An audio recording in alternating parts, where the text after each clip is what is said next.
मैं अश्विनी कुमार धादीज कक्षा प्लस में आपका फिर से स्वागत करता हूं। जैसा कि विद्यार्थी मित्रों, आपने मेरे द्वारा बताए गए पूर्व जो टॉपिक थे वो आपने पढ़े होंगे। भाषा कौशल है, भाषा के सिद्धांत है, शिक्षण। आज हम एक नया टॉपिक लाए हैं जिसमें आते हैं शिक्षण विधियाँ।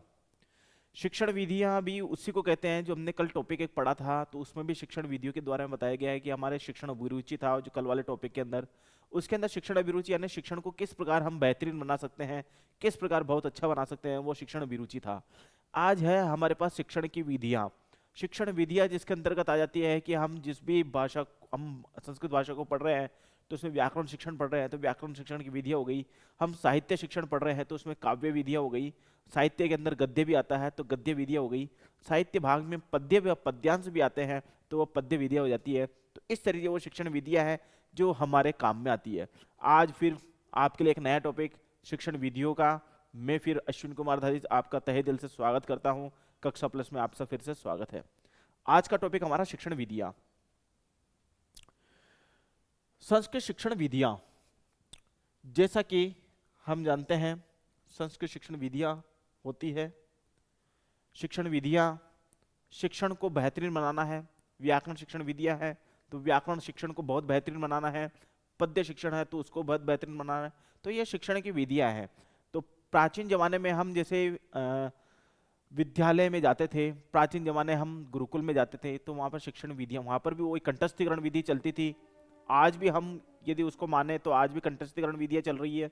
आज भी हम उस चीज़ को कंठस्थ कर रहे हैं। आज सबसे ज़्यादा प्रैक्टिकल विधियाँ हो गई है, जो प्रायोगिक विधियाँ हो गई है। तो व्याकरण शिक्षण में प्रायोगिक विधियाँ होती है, गद्य शिक्षण में प्रायोगिक विधि होती है, पद्य शिक्षण में प्रायोगिक विधि होती है, नाटक शिक्षण में प्रायोगिक विधि है। तो सब शिक्षण विधियां हैं जो आपको क्रम से जानना है। आपको जैसे पता है कि शिक्षण विधियां कितने प्रकार हैं। हम आज टॉपिक पढ़ते हैं शिक्षण विधियां। संस्कृत शिक्षण के प्रकार। संस्कृत शिक्षण विधियों के प्रकार मान सकते हैं कि संस्कृत शिक्षण की विधियों के क्या प्रकार है। संस्कृत शिक्षण विधियों के प्रकार है। पहला प्रकार व्याकरण शिक्षण। व्याकरण शिक्षण जैसे बोलेंगे तो हम इसके अंदर पढ़ेंगे व्याकरण शिक्षण की विधियों के अंतर्गत कि व्याकरण में मैं बताऊंगा, इसमें दर्शन का क्षेत्र बताऊंगा, व्याकरण के अंदर शाब्द बोध सिस्टम बताऊंगा, शाब्द बोध ज्ञान, शाब्द बोध सिस्टम,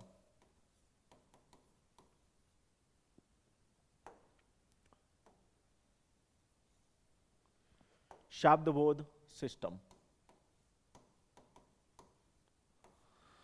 सेकंड हम पढ़ते हैं गद्य शिक्षण, जिसके अंदर एक और चीज आती है कथा शिक्षण, जो हम पढ़ेंगे। गद्य और कथा शिक्षण, गद्य भाग होता है।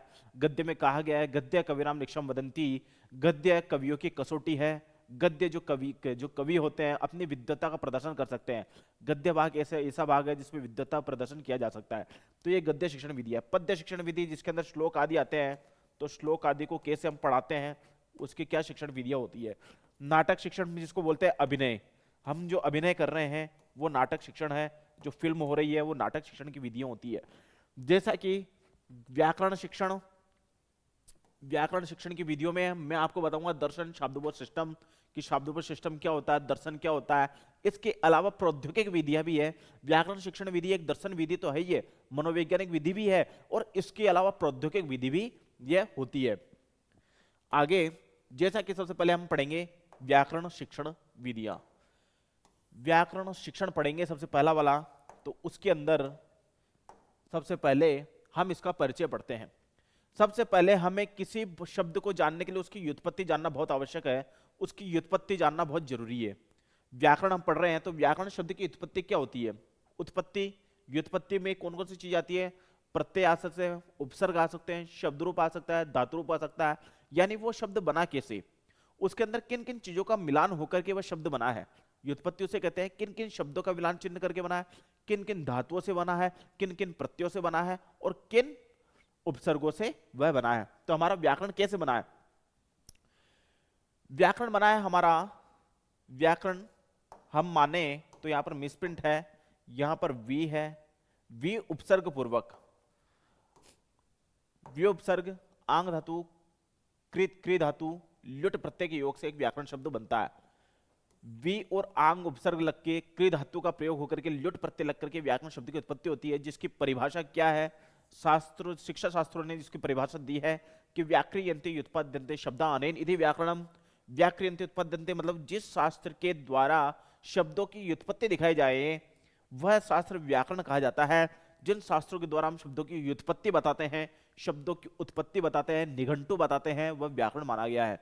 उन शब्दों की व्युत्पत्ति, उन शब्दों के अर्थ को जानना, उन शब्द की भाषा को जानना, या फिर उन शब्दों के हम प्रत्यय, कारक, लिंग, वचन, जितनी जो भी चीजें हैं व्याकरण के द्वारा निर्मित चीजें हैं उनके बारे में जानना, वो व्याकरण कहलाता है। व्याकरण के जितने भी अंग होते हैं, चाहे वो शब्द रूप हो, धातु रूप हो, प्रत्यय हो, कारक हो, संधि हो, समास हो, ये जितने भी टॉपिक है उसकी हम शब्द की उत्पत्ति जाने इन टॉपिक के माध्यम से, तो वो व्याकरण कहलाएगा। यानी शुद्ध रहना, व्याकरण एक शुद्ध चीज बताता है।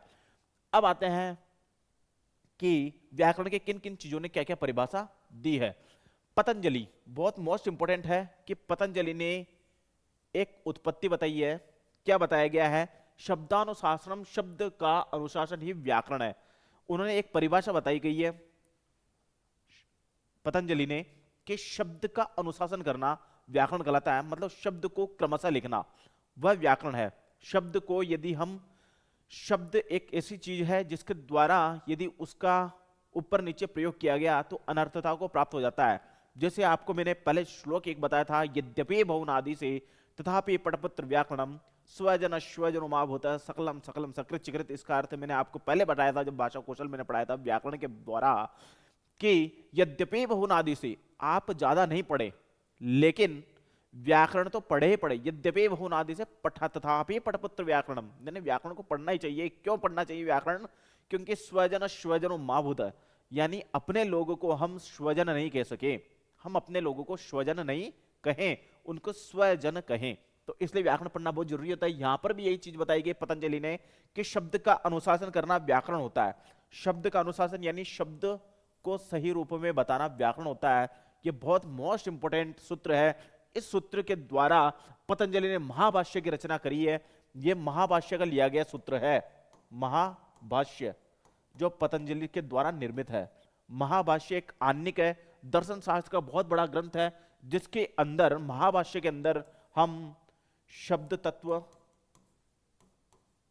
तत्व को जानते हैं, वाक तत्व को पढ़ते हैं और फिर उसके बाद में वाक्य तत्व को भी पढ़ते हैं। यह बहुत बड़ा ग्रंथ है शब्द अनुशासन। यह एक ग्रंथ का ही नाम है। यह शब्दानुशासन एक ग्रंथ का ही नाम है जिसके नाम पर इन मतलब पतंजलि महाभाष्य ने बहुत बड़ी रचना कर दी। उस महाभाष्य में शब्द तत्व बताया गया है, वाक तत्व बताया गया है, अक्षर तत्व बताया गया और वाक्य तत्व की विवेचना की गई है इस शब्दानुशासन के अंदर।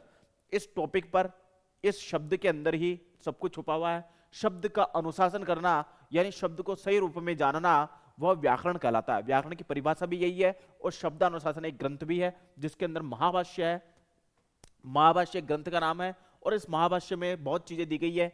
यह ग्रंथ है महाभाष्य जिसके अंदर बहुत चीजें बताई गई है हमारे पतंजलि ने, जिसके अंदर शब्द तत्व बताया गया है, वाक तत्व बताया गया है, वाक्य तत्व भी बताया गया और इसके अलावा इसके बाद भी हम आए हैं तो वाक्यार्थ तत्व भी बताया गया है। वाक्यार्थ तत्व यह दर्शन का बहुत बड़ा क्षेत्र है। दर्शन को बहुत बड़ा जानने का तरीका है। दर्शन को जानने के लिए हमें महाभाष्य पढ़ना पड़ता है। हम महाभाष्य के द्वारा दर्शन को जान सकते हैं। आगे हम बढ़ते हैं कि व्याकरण के त्रिमुनि, बहुत इंपॉर्टेंट टॉपिक। व्याकरण के कितने मुनि होते? त्रिमुनि के नाम क्या है पूछ सकते हैं रीट एग्जाम में। व्याकरण के त्रिमुनि का नाम क्या है? पाणिनि है, पतंजलि है, कात्यायन है। ये तीनों मुनि का आपको नाम याद करने हैं, पाणिनि, पतंजलि और कात्यायन। अब इनके ग्रंथों की रचना की गई है। पाणिनि ने किसकी ग्रंथ की रचना की? अष्टाध्यायी की। आपको ध्यान रखना है पाणिनि ने किस ग्रंथ की रचना की गई है। क्वेश्चन पुटअप भी हो सकता है रीट एग्जाम में भी कि पाणिनि ने किस ग्रंथ की रचना की है, तो हमें आंसर देना है अष्टाध्यायी। फिर हम पूछ सकते हैं पतंजलि ने किस ग्रंथ की रचना की है, तो हमें बताना महाभाष्य है। और कात्यायन ने किस ग्रंथ की रचना की है, तो हमें बताना वार्तिक। तो इस तरीके से कैसे भी क्वेश्चन आ सकते हैं। आपको ये भी पूछ सकते हैं कि अष्टाध्यायी ग्रंथ के रचयिता कौन है, तो हमें पाणिनि बताता है। वैसे ही उसको उल्टा करके पूछ सकते हैं महाभाष्य के रचयिता कौन है, पतंजलि है, और वार्तिक के रचयिता कौन है, कात्यायन है। इस तरीके से कैसे भी क्वेश्चन आ सकता है। वहां पर पूछ सकते हैं कि त्रिमुनि कौन है। तो हमें ध्यान रखना व्याकरण के सबसे बड़े मुनि है ये तीनों ही। पाणिनि ने अष्टाध्यायी की रचना करी है जिसके अंदर लघु सिद्धांत कौमुदी भी आती है, जिसके अंदर अष्टाध्यायी बहुत बड़ी बुक है जिसमें 8 अध्याय होते हैं। वो अष्टाध्यायी, इसके नाम से ही साफ लिखा हुआ है कि अष्ट अध्याय, 8 अध्याय जिसमें है वो अष्टाध्याय कहलाता है, जिसके अंदर लघु सिद्धांत कौमुदी भी इसके अंदर ही आ जाती है पाणिनि की। अब आते हैं सेकंड पतंजलि महाभाष्य।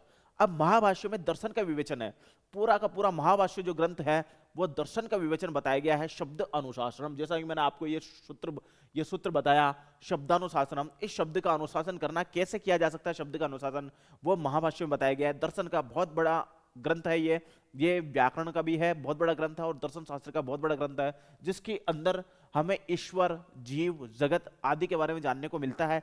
इसके अंदर ही हम वाक तत्व को जान सकते हैं। वाक तत्व जैसे मैंने वाणी के आपको रूप बताए हैं कल, भाषा कौशल में हमने वाणी के रूप बताया। वाणी के 4 रूप होते हैं, परा, पश्चंती, मध्यमा, वेखरी। वो महाभाष्य में बताया गया है कि परा, पश्चंती, मध्यमा और वेखरी वाणियां जो है, 4 वाणियां, उसको कैसे डिफाइन किया जा सकता है, कैसे बताया जा सकता है, सब ये वाणियां हैं वो कैसे निकलती है, सब महाभाष्य में दिया गया है। और शब्द क्या है, शब्द का रूप क्या है, वो भी महाभाष्य में बताया गया है कि शब्द एक ब्रह्म, हम जो बोल रहे हैं वो ब्रह्म बोल रहा है, हमारी आत्मा बोल रही है। और हमारी जो वाणी है, सबसे सूक्ष्म वाणी कौन सी है, जो हमारे नीचे ही नीचे विराजमान है, जो हमारा परावाणी है, जो हमारे यहाँ पर विराजमान है। जैसा कि मैंने आप चित्र के द्वारा बताया गया था कि परा, पश्चंती, मध्यमा, ये तीनों वाणियां सूक्ष्म वाणियां हैं जो हमारे अंदर ही देश में विराजमान रहती है, हमारे अंदर ही अंदर विराजमान रहती है। हम अंदर सोचते हैं तो ये समझ लीजिए जो हमारे अंदर सोच रहे हैं वो परा, पश्चंती, मध्यमा वाणियां हैं।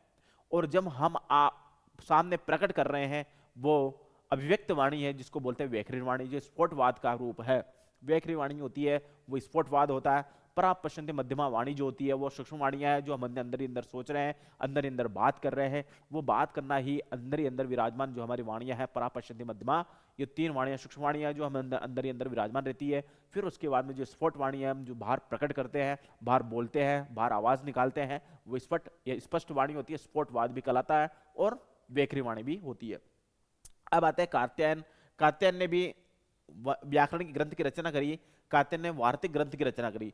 जैसा कि मैंने बताया अष्टाध्याय में 8 अध्याय, महाभाष्य में दर्शन शास्त्र का विवेचन, वार्तिक में भी बहुत बड़ा ग्रंथ है वार्तिक भी, लेकिन इसके अंदर व्याकरण की रचना ज्यादा है। इसके अंदर व्याकरण के बारे में बताया गया है कि कौन कौन सी वार्तिक है, तो व्याकरण ग्रंथ की रचना वाला ये ग्रंथ है वार्तिक, वार्तिक वाला भी व्याकरण ग्रंथ की रचना है।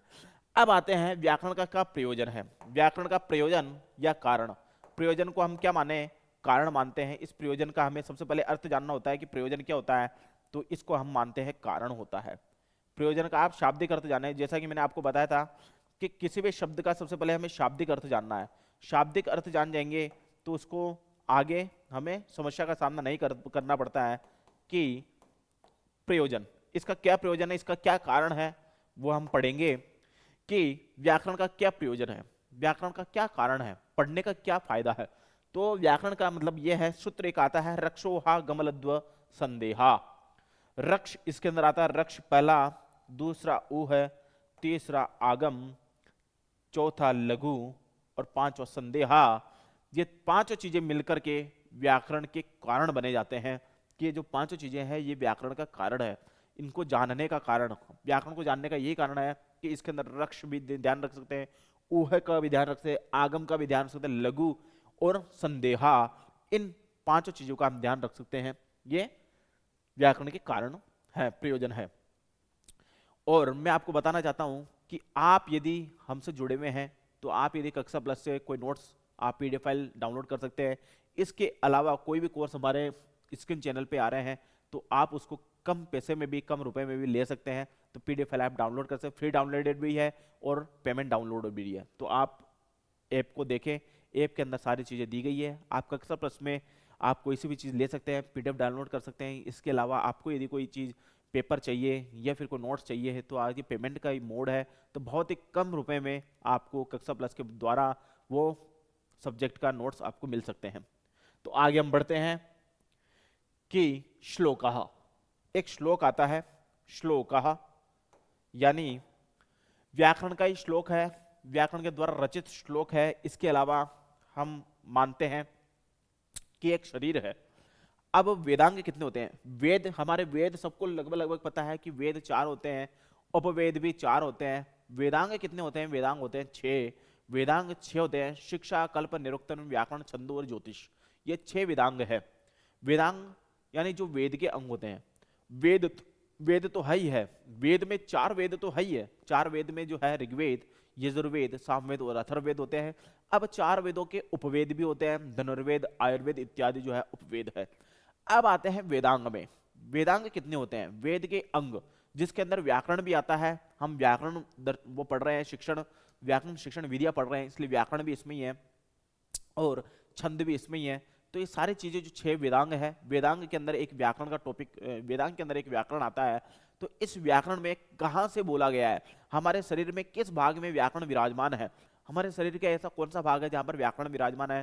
तो एक श्लोक आता है, वो श्लोक मैं बताता हूं आपको कि छंदः पादौ तु वेदस्य हस्तो कल्पोत पठ्यते ज्योतिषा मयनम चक्षुर निरुक्तम श्रोत्र मुच्यते शिक्षा घ्राणम तु वेदस्य मुखम व्याकरण स्मृतम।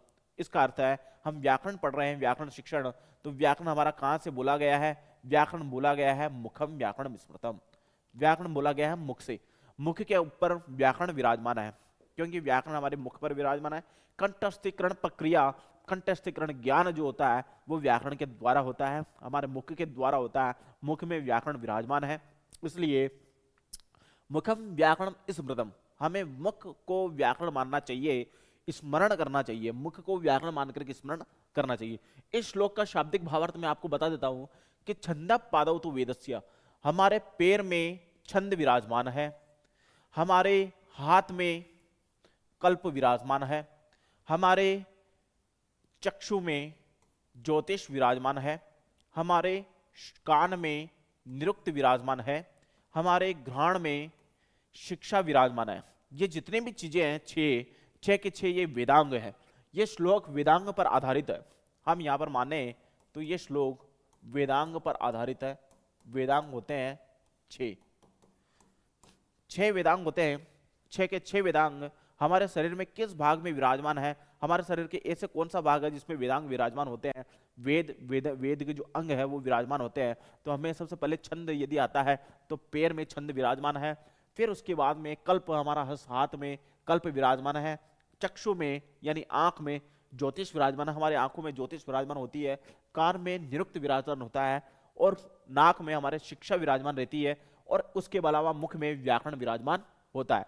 ये वेदांग है जो 6 प्रकार के होते हैं। आगे हम पढ़ते हैं, इसमें इसका भावार्थ भी दिया गया है कि मैंने साफ लिखा हुआ इसमें कि मनुष्य में ये शरीर के 6 भाग माने गए हैं जो वेदांग 6 होते हैं। जैसे साफ लिखा हुआ है, जैसे मैंने यहाँ पर लिख दिया है, आपको बताया मैंने, जैसा आपको बताया कि मैं आपको सूत्र पढ़ाऊंगा या श्लोक पढ़ाऊंगा, श्लोक के अंदर सारी चीजें हैं। संस्कृत एक ऐसा टॉपिक है, संस्कृत एक ऐसी भाषा है जिसके अंदर जो श्लोक है उसमें सारी चीजें लिखी गई है, उसके बाहर कुछ भी नहीं है। आपको श्लोक यदि याद है तो उसमें सारी चीजें हैं।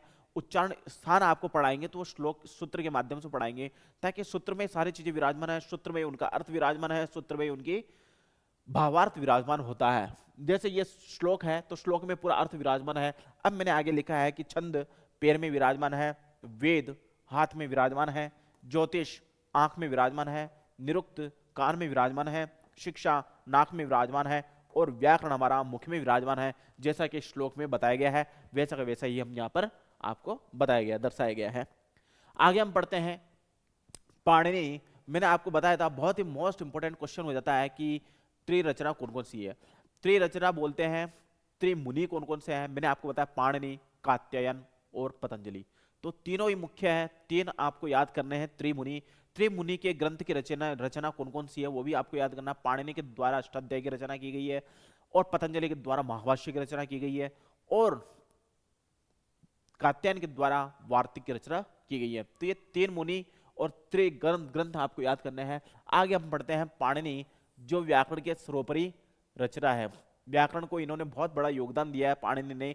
पाणिनि एक ऐसे ऋषि थे जिन्होंने व्याकरण को बहुत सटीक व्याकरण बनाया और व्याकरण के जो ईश्वर के द्वारा रचित जो ग्रंथ है उनके द्वारा पाणिनि ने हमारे सामने प्रकट किया और हमें उन चीजों को बताया। तो पाणिनि बहुत बड़े ऋषि है जिन्होंने व्याकरण के बहुत बड़ा योगदान दिया।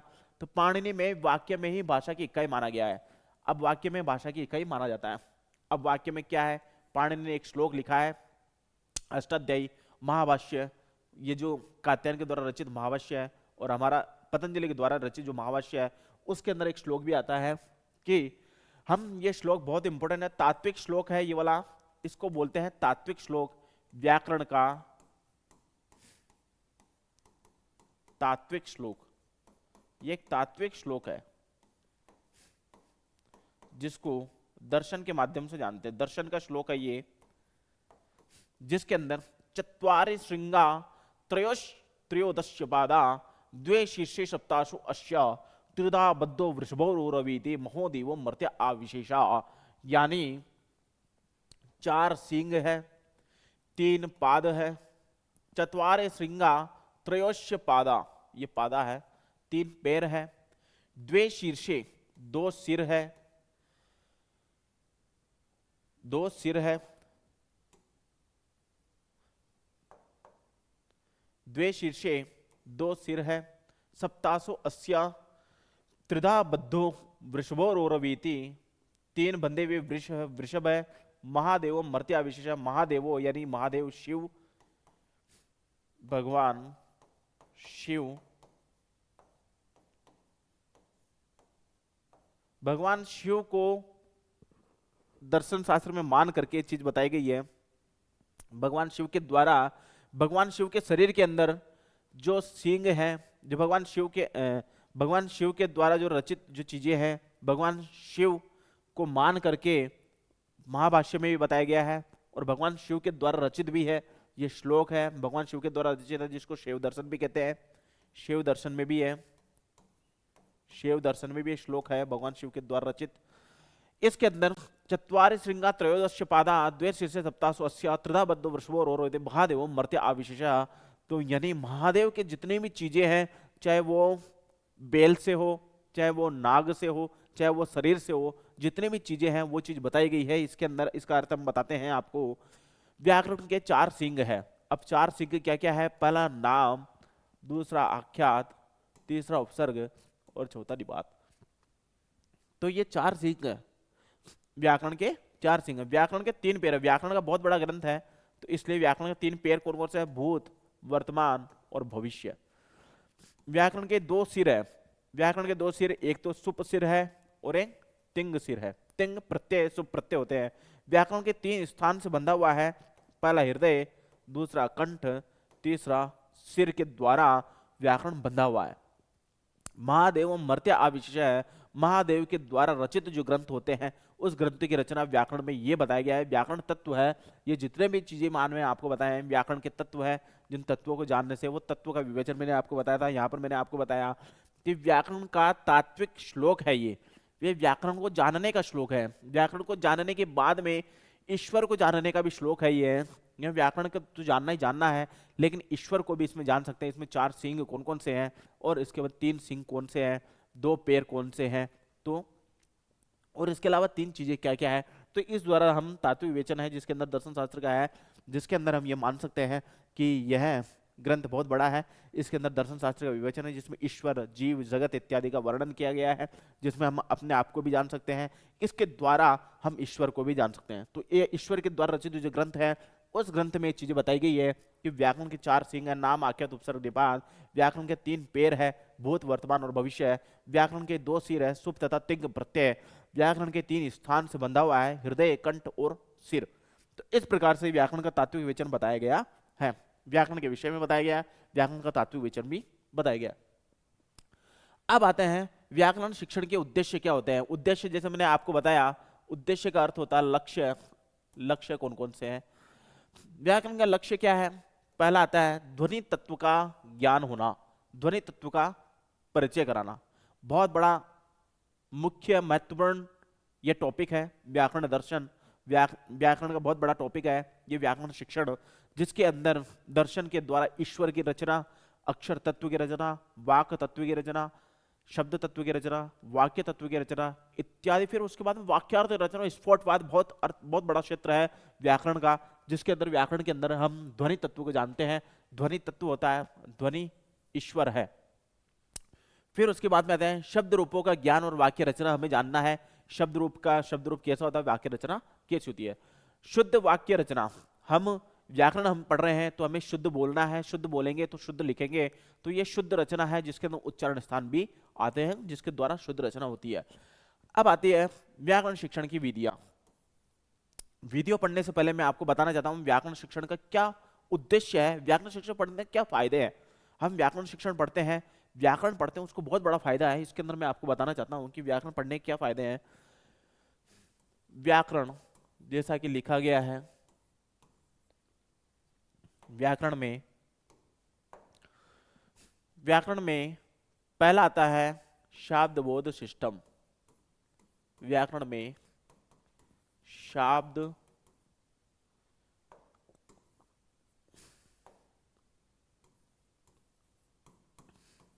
बोध सिस्टम, ये व्याकरण में ही है सिर्फ। और हालांकि ये शब्द बोध सिस्टम जो है ये सिर्फ संस्कृत में ही है, इसके अलावा किसी भी भाषा में नहीं है। संस्कृत में शब्द बोध सिस्टम बताया गया है। क्यों बताया गया है? क्योंकि शब्द बोध सिस्टम में शब्दों ब्रह्म के विषय में बताया गया है। शब्द ब्रह्म है, वाक ब्रह्म है, शब्द ब्रह्म है, वाक्य ब्रह्म है, वाक्यार्थ के विषय में बताया गया है। और फिर उसके बाद में आता अर्थ विज्ञान, जिसके विषय में बताया गया। ये शब्दबोध सिस्टम के इतने सारे रूप हैं। शब्दबोध सिस्टम सिर्फ एक ही है। इस सिस्टम के द्वारा हम इतने सारे रूपों को जान सकते हैं। ये जो सिस्टम मैंने बताया आपको, शब्दबोध सिस्टम, इस सिस्टम के माध्यम से हम शब्द ब्रह्म को भी जान सकते हैं, वाक तत्व को भी जान सकते हैं, और वाक्य तत्व को भी जान सकते हैं, वाक्यार्थ तत्व को भी जान सकते हैं, स्फोटवाद को भी जान सकते हैं। बहुत सारी चीजें जो शब्दबोध पे आती है, ये सिर्फ व्याकरण में आती है। अब इसका टेक्निकल प्रयोजन बताते हैं। व्याकरण का प्रौद्योगिकी, व्याकरण में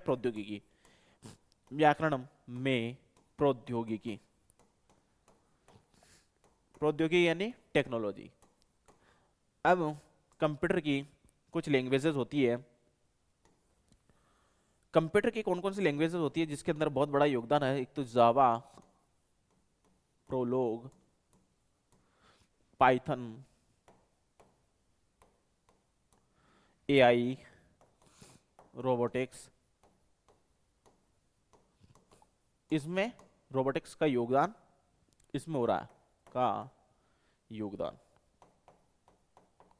ये काफी चीजें जो है व्याकरण में प्रौद्योगिकी के विषय में योगदान देती है। जैसा कि मैंने आपको कल बताया कि नासा के अंदर एक प्रयोग किया गया कि कौन सी भाषा अंतरिक्ष में जाने के बाद सटीक रहती है, तो सभी भाषाओं को उन्होंने प्रयोग किया। फ्रेंच लैंग्वेज का भी प्रयोग किया, जर्मन, इटालियन, इतालवी, बहुत सारे लैंग्वेजेस है भाषा की। तो बहुत सारे लैंग्वेजेस, फॉरेन लैंग्वेजेस जितनी भी है, उन फॉरेन लैंग्वेजेस को अंतरिक्ष में ले जाने के बाद प्रयोग किया गया, लेकिन सभी भाषाएं उल्टी फुल्टी हो गई। किसी भाषा में पर्टिकुलर ये नहीं था उनकी व्याकरण उल्टी फुल्टी हुई, न तो उनके व्याकरण के अंदर कोई प्रयोजन नजर आया, नहीं व्याकरण के अंदर उनको कोई फायदा मिला। लेकिन संस्कृत को देववाणी कहते हैं। अब ये देववाणी कहते हैं तो इसलिए उन्होंने सोचा, नासा के वैज्ञानिकों ने, कि इस देववाणी का भी प्रयोग किया जाए। तो संस्कृत का जब अंतरिक्ष में प्रयोग किया गया तो ये पता लगाया गया कि संस्कृत एक देववाणी है और इसके अंदर वाक्य में जो इसकी व्याकरण है वो सटीक व्याकरण है। इसलिए इसका प्रयोग नासा ने माना और नासा ने फिर इसका प्रयोग करके जावा में प्रयोग किया गया। नासा ने फिर इसका प्रयोग जावा में करने लग गई। नासा जावा में इसका प्रयोग करने लगा है। नासा ने इसका प्रयोग जावा में किया। नासा ने प्रयोग जावा में कर रही है, प्रोलोग में कर रही है, पाइथन में कर रही है, और पाइथन के बाद बाद इन्होंने रोबोटिक्स में भी इसका प्रयोग किया जा रहा है। एआई, आर्टिफिशियल इंटेलिजेंस, एआई का भी प्रयोग किया जा रहा है।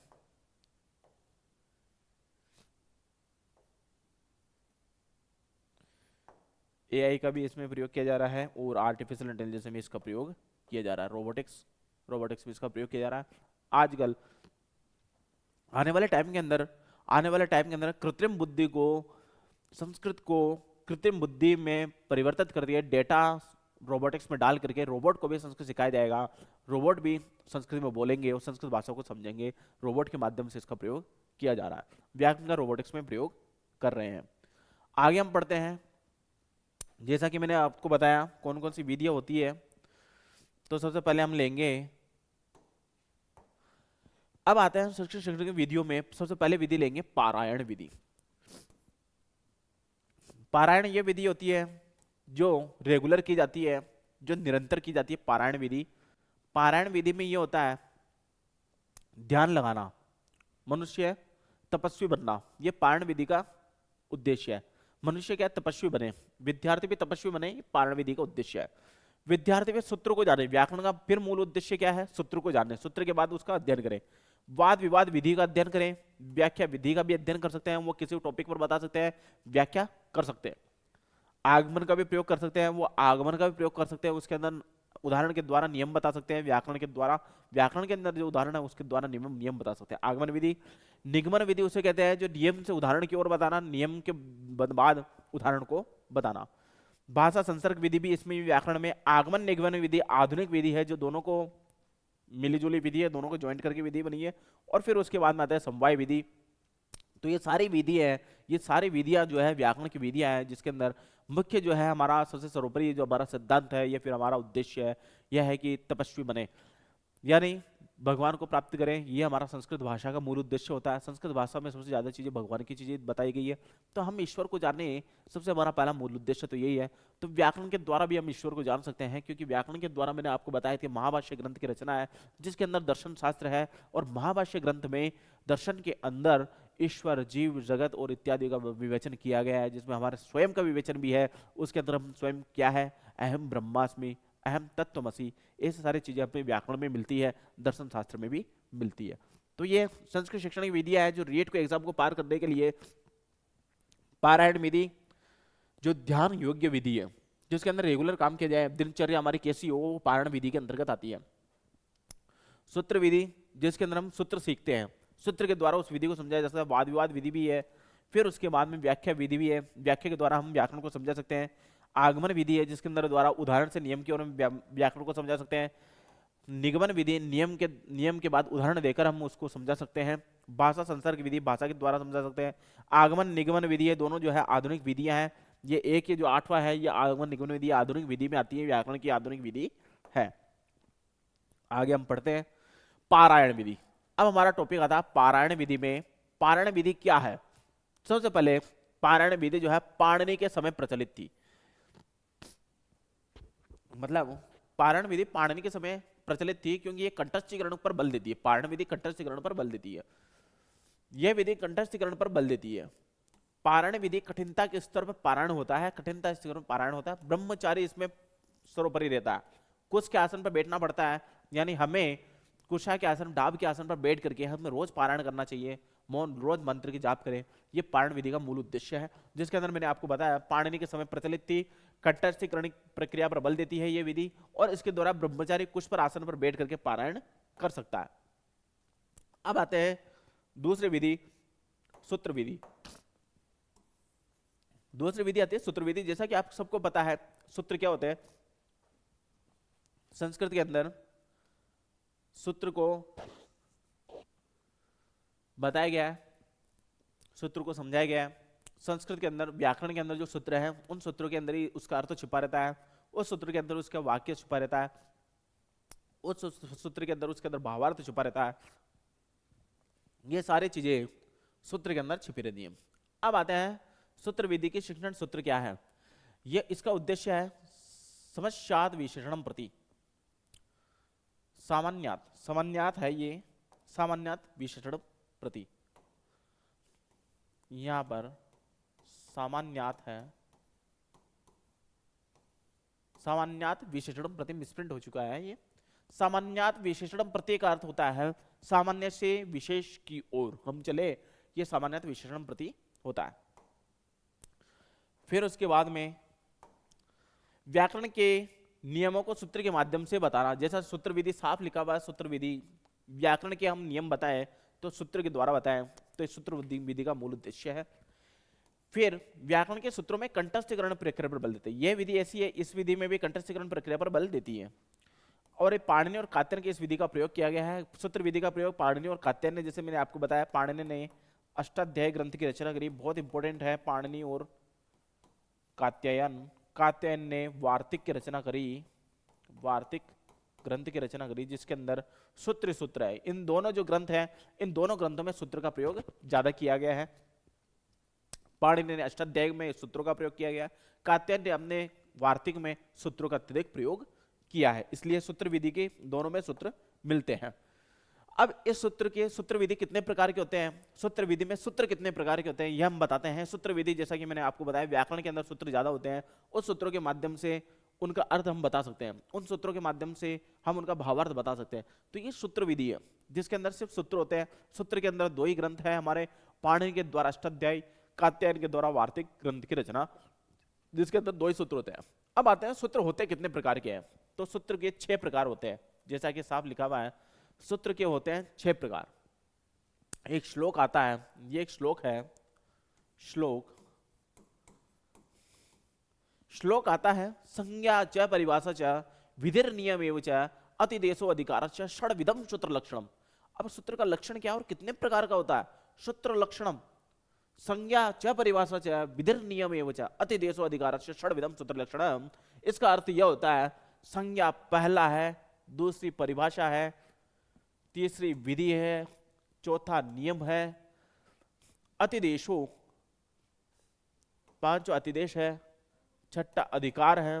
तो ये 6 प्रकार के सूत्र है, 6 प्रकार के सूत्र होते हैं, 6 प्रकार माने गए सूत्र के। तो आपको पूरा याद करना है कि 6 प्रकार कौन से हैं। रीट एग्जाम में पूछ सकते हैं कि सूत्र कितने प्रकार का होता है, तो हमें बताना, उसका आंसर देना 6 प्रकार के। 6 प्रकार के सूत्र होते हैं, संज्ञा च परिभाषा च विधिर नियम एवं च अतिदेशो अधिकारश्च षड्विधम सूत्र लक्षणम। अब जैसा कि ये श्लोक में बताया गया सारी चीजें हैं। अब आते हैं हम सूत्र विधि के बाद में व्याख्या विधि।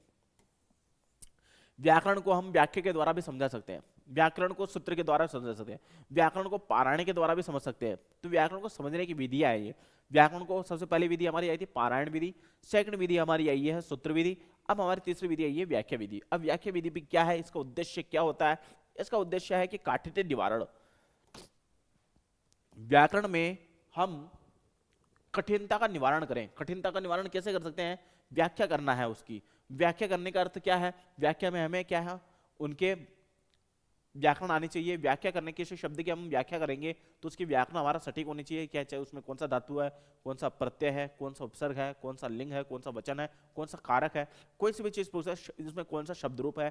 तो इत्यादि जितने भी चीजें हैं सब व्याख्या विधि के अंतर्गत आती है, क्योंकि हम उस सूत्र के माध्यम से, उस शब्द के माध्यम से, उस शब्द में कौन कौन सी चीजें आती है, उस शब्द में कौन कौन सी व्याकरण है, उसके अंदर कौन कौन सी व्युत्पत्तियां हैं शब्द के अंदर, तो शब्द को विस्तृत तौर से पढ़ना व्याख्या विधि आती है।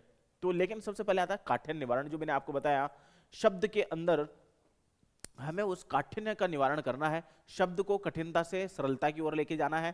पहले उस शब्दों को हमें व्याकरण उनकी जाननी है, प्रत्यय जानने हैं, कारक जानने हैं, लिंग वचन इत्यादि हमें जानना है, तो हम काठिन्य निवारण उसका कर सकते हैं। अब आते हैं व्याख्या के 4 अंग। व्याख्या कितने अंग होते हैं? 4 अंग। पहला अंग आता है चर्चा। हम चर्चा करके काठिन्य निवारण कर सकते हैं, उदाहरण के द्वारा कठिनता का निवारण कर सकते हैं, प्रत्युदाहरण के द्वारा कठिनता का निवारण, वाक्याध्याय के द्वारा कठिनता का निवारण हम कर सकते हैं। हम कठिनता का निवारण कैसे कर सकते हैं? तो इस इन माध्यमों से, 4 माध्यम है कठिनता का निवारण करने के लिए। तो ये व्याख्या विधि है। हम किसी टॉपिक को लेकर के, किसी शब्द को लेकर के हम उसकी व्याख्या करें, बहुत बड़ा उस क्षेत्र को उसको बता दें, हम इसके द्वारा काठिन्य का निवारण कर सकते हैं। फिर उसके बाद में आती है चर्चा। अब पहले चर्चा आती है, चर्चा के माध्यम से कठिनता का निवारण कर सकते हैं। अब काठिन्य निवारण कैसे करें?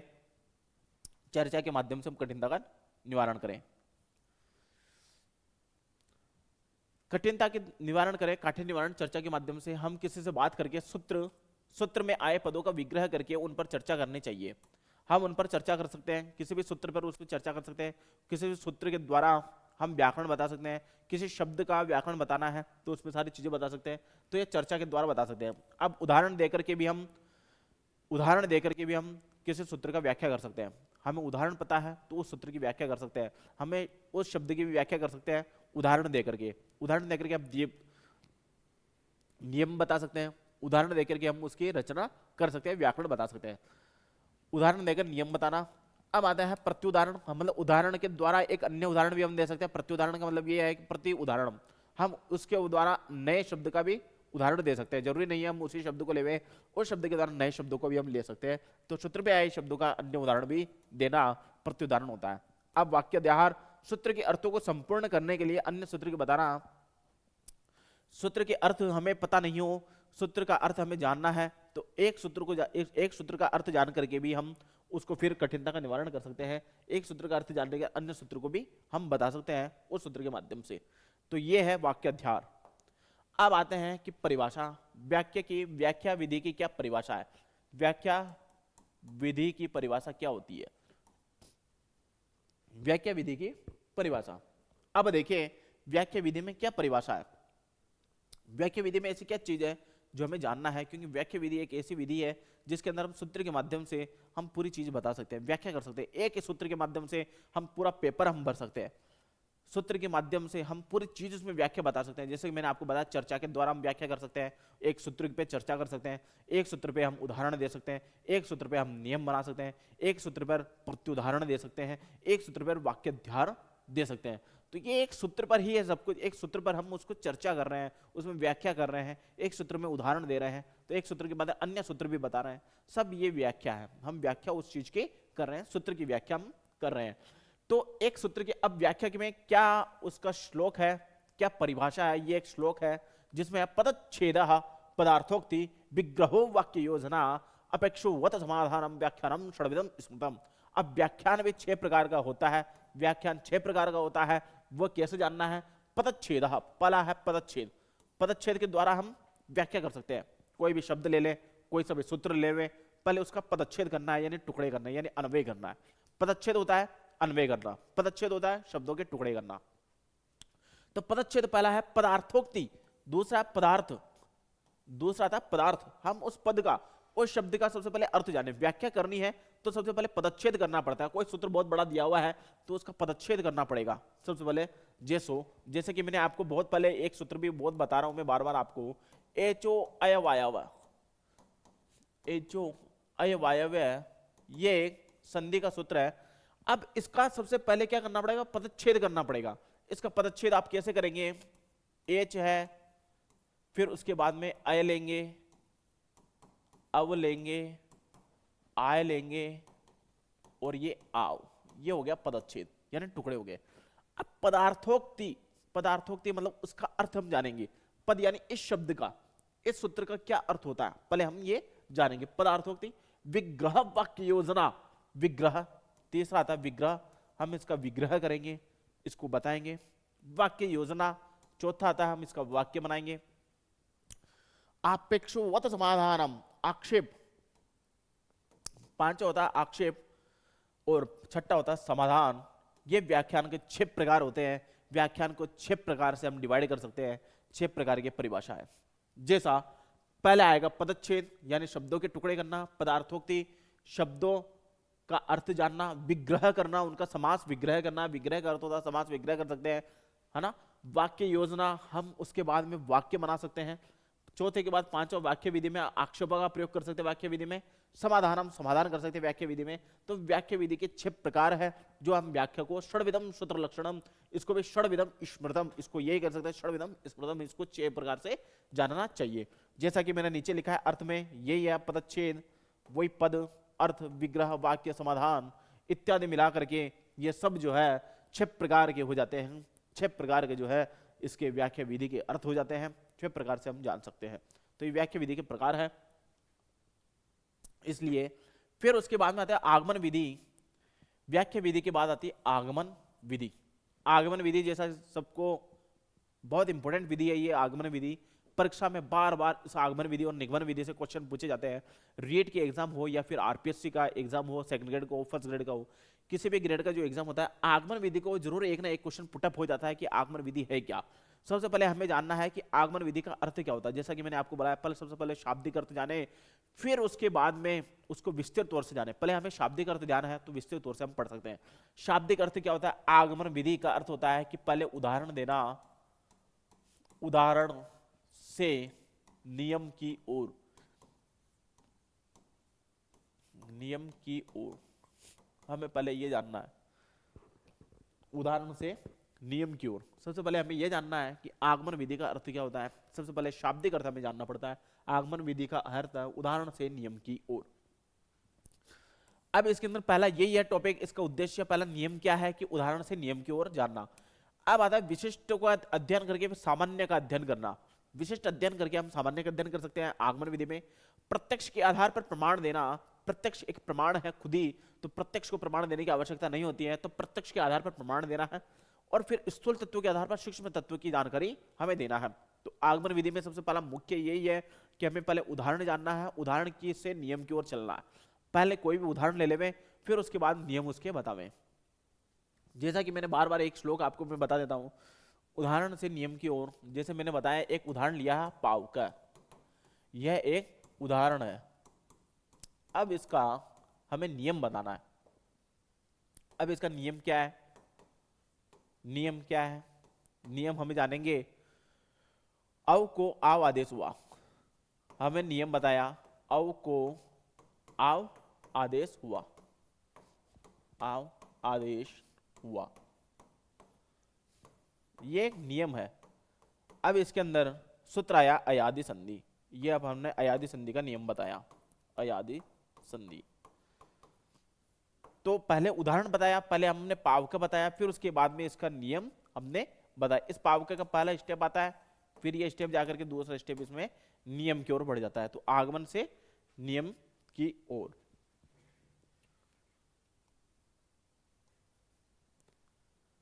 आगमन से नियम की ओर हमने बताया आगमन विधि। उदाहरण से नियम की ओर हमें पहले ये जानना है कि आगमन विधि का शाब्दिक अर्थ क्या होता है। हमें शाब्दिक अर्थ यदि हमें पता है तो हम उसको सरलता से कर सकते हैं, क्योंकि आगमन विधि का बार बार क्वेश्चन पुटअप होता है, हर एग्जाम में पुटअप होता है कि आगमन विधि कहते किसे हैं, या तो फिर ये पूछ सकते हैं कि उदाहरण से नियम की ओर कौन सी विधि है, ये पूछ सकते हैं। दोनों में से कोई सा क्वेश्चन पूछ सकते हैं, तो ये बार बार इस एग्जाम में पूछा जाता है। अब आते हैं कि शिक्षण सूत्र। अब इसके शिक्षण सूत्र बहुत इंपॉर्टेंट है, सभी शिक्षण सूत्र इंपॉर्टेंट है। पहले सबसे पहले उदाहरण बताते, फिर नियम बताते, सबको पता ये हो जाता है। ज्ञाता अज्ञातम प्रति सबसे पहले हम जानते हैं, फिर उसके बाद नहीं जानने वाली क्रिया के पास में हम चलते हैं, जो सूक्ष्म ज्ञान लेते हैं। तो सबसे पहले ज्ञाता अज्ञातम प्रति, फिर उसके बाद में आता है विशिष्टार्थ सामान्यम प्रति। चौथा शिक्षण सूत्र क्या है आगमन विधि का? विशिष्टार्थ सामान्यम प्रति। सबसे पहले हम विशिष्ट ज्ञान रखें, फिर उसके बाद सामान्य ज्ञान की ओर चले। चौथा था स्थूलार्थ सूक्ष्म प्रति। पहले हम स्थूल ज्ञान रखें, फिर उसके बाद सूक्ष्म ज्ञान रखें। यह विधि बहुत सरल है। अब यह विधि बहुत सरल है, यह विधि आधुनिक मनोवैज्ञानिक विधि है। यह बहुत इंपॉर्टेंट है। क्यों? क्योंकि हमने इसमें क्या बताया गया है, ये सभी चीजें हैं। सबसे पहले हम उदाहरण बताएंगे, उदाहरण, फिर उसके बाद में उदाहरण के बाद में हमने नियम बताएंगे। उदाहरण से नियम की ओर, यह सबसे सर्वोपरि विधि है, उदाहरण से नियम की ओर।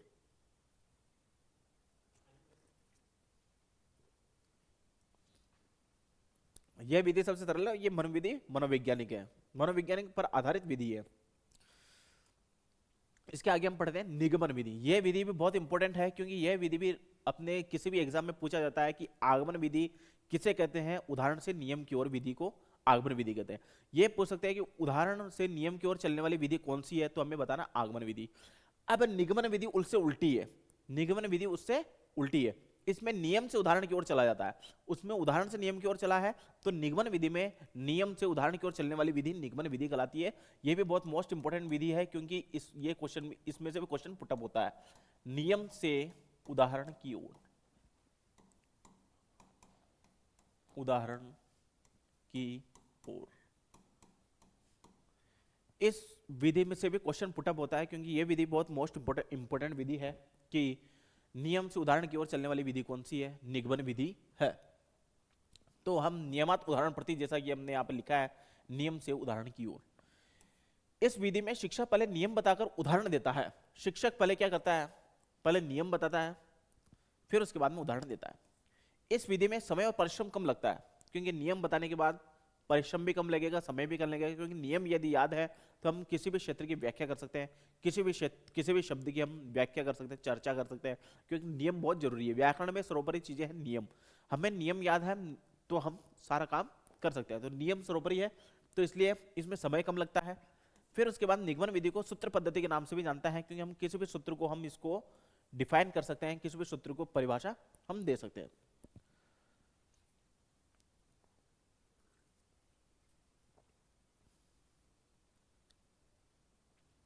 फिर इसके बाद में पतंजलि ने महाभाष्य में इसी विधि का प्रयोग किया। बहुत ही मोस्ट इंपोर्टेंट है कि पतंजलि ग्रंथ की रचना किसने करी। पतंजलि ने किस ग्रंथ की रचना करी, कि महाभाष्य ग्रंथ की रचना करी। जैसा कि मैंने आपको बताया, पतंजलि का बहुत बड़ा ग्रंथ है महाभाष्य, जिसके अंदर दर्शन का इतना बड़ा सेक्टर है कि आप पूछिए मत, बहुत बड़ा सेक्टर दर्शन का। उस दर्शन के विषय में सारी जानकारी जो है पतंजलि महाभाष्य में दी गई है, चाहे वो ईश्वर से कनेक्ट हो, चाहे जीव से कनेक्ट हो, चाहे जगत से कनेक्ट हो, चाहे किसी भी चीजों से हो, ईश्वर जीव जगत सृष्टि रचना लय रचना, तो सारी चीजें जो पतंजलि महाभाष्य में बताया गया है। ये व्याकरण का सर्वोपरि ग्रंथ है। मैंने आपको पहले बताया था, व्याकरण का सर्वोपरि ग्रंथ, व्याकरण का सर्वोपरि ग्रंथ, जिसके अंदर दर्शन का बहुत बड़ा विस्तृत तौर से वर्णन किया गया है। इसके अंदर व्याकरण का सर्वोपरि ग्रंथ यानी जितने भी दर्शन है हमारे, उन दर्शन को जोड़ करके एक नया दर्शन हमने बनाया है महाभाष्य ने, इन्होंने पतंजलि ने महाभाष्य में रचना करी है। महाभाष्य में बहुत बड़ा विवेचन इन्होंने किया है, जिसके अंदर ईश्वर के विषय में और जीव जगत के विषय में बताया गया है। और इसी व्याकरण के अंदर वाक तत्व है, ब्रह्म तत्व है, शब्द तत्व है, वाक्यार्थ तत्व है, स्फोटवाद है, अर्थ विज्ञान है, तो सारी चीजें महाभाष्य में लिखी गई है। इसके बाद हम आते हैं, यह विधि कंठस्थीकरण प्रक्रिया पर बल देती है। तो यह विधि क्या है? कंठस्थीकरण है, सूत्र को कंठस्थीकरण करना पड़ता है, नियम का कंठस्थीकरण करना पड़ता है। तो यह विधि नियम और सूत्र का कंठस्थीकरण प्रक्रिया का बल देती है। आगमन निगमन विधि, दो विधियां एक ऐसी है, व्याकरण के सर्वोपरि विधि है। तो आपको हमें हमेशा यह ध्यान रखना है कि आगमन विधि से क्वेश्चन पूछ सकते हैं, निगमन विधि से भी क्वेश्चन पूछ सकते हैं, व्याख्या विधि से भी क्वेश्चन पूछ सकते हैं। तो जितने भी विधियां मैंने व्याकरण की विधि आपको पढ़ाई है, इनसे बाहर कुछ नहीं आएगा, क्योंकि इन विधियों में सारी विधियां समाहित है। व्याकरण शिक्षण की सारी विधियां इसमें दी गई है। तो आप व्याकरण शिक्षण की सारी विधियां पढ़ें, क्योंकि इन विधियों में सब कुछ है। जैसा कि मैंने आपको बताया, व्याकरण शिक्षण विधियां, व्याकरण बहुत बड़ा टॉपिक है हमारा। भाषा क्षेत्र का सबसे बड़ा मूल भाव, मूल नींव व्याकरण ही होती है। भाषा के अंदर सबसे बड़ी नींव जो है व्याकरण है। व्याकरण में ही प्रौद्योगिकी है, व्याकरण में ही दर्शन है, व्याकरण में ही जितने भी शब्द है, जितने भी वाक्य रचना है, शब्द रचना है, पद रचना है और वाक्यार्थ रचना है, अर्थ विज्ञान है, ये सारी चीजें जो है व्याकरण में निहित है। और व्याकरण के अंदर ही हमारे शब्द ब्रह्म माना गया है, व्याकरण के अंदर ही पद ब्रह्म माना गया है, व्याकरण के अंदर ही हम वर्ण ब्रह्म अक्षर तत्व माना गया है, व्याकरण के अंदर ही व्याकृत तत्व माना गया है। तो ये सब ये चीजें व्याकरण के अंदर ही निहित है। और व्याकरण में प्रौद्योगिकी है, जैसा कि मैंने आपको पहले बताया था। व्याकरण के हम दो भाग करें, हमने एक व्याकरण लिखा है, व्याकरण का हमने दो भाग किया। पहला भाग हमने किया है दर्शन शास्त्र, दर्शन शास्त्र का भाग दिया जिसको कहते हैं फिलोसॉफी। दो प्रकार की व्याकरण की तरीका है जानने का व्याकरण को। एक होता है प्रौद्योगिकी, प्रौद्योगिकी में हमें रोबोटिक्स, एआई, प्रोग्रामिंग लैंग्वेज,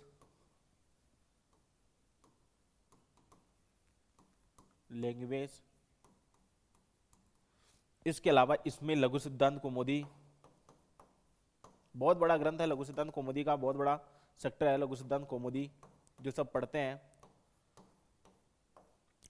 इसके अंदर ही प्रौद्योगिकी में हमें हम जानेंगे। तो प्रौद्योगिकी का बहुत बड़ा सेक्टर है। तो प्रौद्योगिकी ये जितनी भी चीजें हैं मैंने आपको बताई जो लिखी है, वो प्रौद्योगिकी में आएगी। चाहे वो रोबोटिक्स से संबंधित हो, चाहे वो एआई से संबंधित हो, चाहे प्रोग्रामिंग लैंग्वेज से संबंधित हो, चाहे लघु सिद्धांत कौमुदी से संबंधित हो, ये जितने भी पाणिनि के द्वारा रचित जितने भी पुस्तकें हैं, ये सब प्रौद्योगिकी है। अब यहां पर आते हैं पाणिनि के द्वारा रचित पुस्तकें। पाणिनि ग्रंथ भी लिख सकते हैं, पाणिनि ग्रंथ, ये सब हमारी चीजें हैं प्रौद्योगिकी से जुड़ी हुई है। पाणिनि के द्वारा रचित जो ग्रंथ है सब प्रौद्योगिकी का क्षेत्र है। प्रौद्योगिकी बोलते हैं हम टेक्नोलॉजी का सारा क्षेत्र जो है टेक्नोलॉजी का है,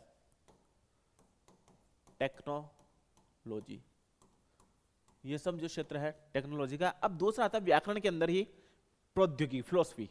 अब फिलोसफी का क्या क्षेत्र है?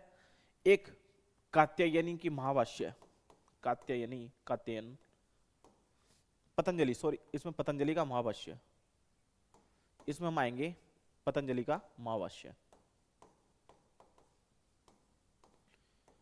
का महाभाष्य, ये ग्रंथ है। अब इसके अंदर हम क्या जानेंगे? फिलोसफी के अंदर दर्शन शास्त्र। व्याकरण के दो भाग मैंने कर दिए आपके सामने। व्याकरण के दूसरा पहला भाग तो है व्याकरण जिसको करना है, जो प्रौद्योगिकी भाग है, जिसको प्रौद्योगिकी द्वारा हम जान सकते हैं। दूसरा भाग है व्याकरण का दर्शन शास्त्र। अब दर्शन शास्त्र का क्या है? पतंजलि के द्वारा रचित महाभाष्य है, जिसके अंदर ईश्वर, जीव, जगत, लय, सृष्टि प्रक्रिया आदि आती है। इसके अंदर आदि हम जान सकते हैं। ये दर्शन शास्त्र का क्षेत्र है। व्याकरण के दो क्षेत्र है, आप दो क्षेत्र जा सकते हैं। एक तो दर्शन शास्त्र में जा सकते हैं जिसके अंदर ईश्वर जीव जगत अपने आप को जानना, ईश्वर को जानना, इस संसार कैसे बना, संसार में इतने सारे जीव कहाँ से आए, और संसार में ये जो हमारा ये जो बना है ब्रह्मांड, ये कैसे बना है, तो सारी चीजें हम दर्शन शास्त्र से जान सकते हैं। अब आता है दूसरा टेक्नोलॉजी। अब टेक्नोलॉजी में हमारी क्या चीज है, जैसे हमारे रोबोटिक्स है, तो रोबोटिक्स का प्रयोग आने वाले टाइम में, संस्कृत में रोबोटिक्स बात करेंगे, आने वाले टाइम में कृत्रिम बुद्धि का भी प्रयोग किया जा रहा है। कृत्रिम बुद्धि का बहुत बड़ा प्रयोग किया जा रहा है, जिसके अंदर हमारे चिप के माध्यम से जो हमारा संस्कृत का डेटा है, वो डेटा, संस्कृत का डेटा जो है रोबोटिक्स में डाला जा रहा है, एआई के माध्यम से रोबोटिक्स में ट्रांसफर किया जा सकता है। हमारी लैंग्वेज के अंदर ही प्रोग्रामिंग लैंग्वेज होती है। हमारी जो भाषा है, संस्कृत भाषा लघु सिद्धांत कौमुदी जो पुस्तक है, पाणिनि के द्वारा रचित जितनी भी अष्टाध्यायी की पुस्तक है, उस अष्टाध्यायी पुस्तक को प्रोग्रामिंग लैंग्वेज में ट्रांसफर किया जा रहा है। प्रोग्रामिंग लैंग्वेज ट्रांसफर करके एक नया सॉफ्टवेयर बनाया जा रहा है, जिसको कहते हैं सॉफ्टवेयर का क्षेत्र है, टेक्नोलॉजी का क्षेत्र है, जो टेक्नोलॉजी में परिवर्तन किया जा रहा है। यह है हमारे लघु सिद्धांत कौमुदी या पाणिनि के ग्रंथ, अष्टाध्यायी भी बोल सकते हैं। अष्टाध्यायी की जितनी भी रचना है वो सब टेक्नोलॉजी में परिवर्तित किया जाते हैं। तो आज का टॉपिक हमारा था व्याकरण। व्याकरण का टॉपिक था, व्याकरण शिक्षण की विधियां थी। अब व्याकरण शिक्षण की विधियां, जैसे कि मैंने आपको बताया, व्याकरण बहुत बड़ा क्षेत्र है, व्याकरण के द्वारा ही सब कुछ हम जान सकते हैं। व्याकरण की हमें परिभाषा याद होनी चाहिए, व्याकरण का शिक्षण क्षेत्र में याद होना चाहिए, व्याकरण के सिद्धांत याद होने चाहिए, व्याकरण शिक्षण विधियां याद होनी चाहिए। तो सब ये व्याकरण है। हमारे जितने भी ग्रंथ लिखे गए हैं सब व्याकरण के द्वारा लिखे गए हैं, व्याकरण से बाहर कुछ भी नहीं है। क्योंकि व्याकरण यदि याद है, सटीक व्याकरण यदि याद है हमें संस्कृत की, तो हम किसी भी क्षेत्र को पार कर सकते हैं, किसी लक्ष्य को पार कर सकते हैं। तो इसलिए हमें आज हमने पढ़ा है व्याकरण शिक्षण विधियां, शिक्षण विधियों का पहला टॉपिक व्याकरण शिक्षण विधियां। कल फिर से एक नया टॉपिक लेकर के आएंगे, आपके लिए एक नया टॉपिक लाएंगे, गद्य शिक्षण विधियां। तो कल हम अलग पढ़ेंगे। Is the very very thanks.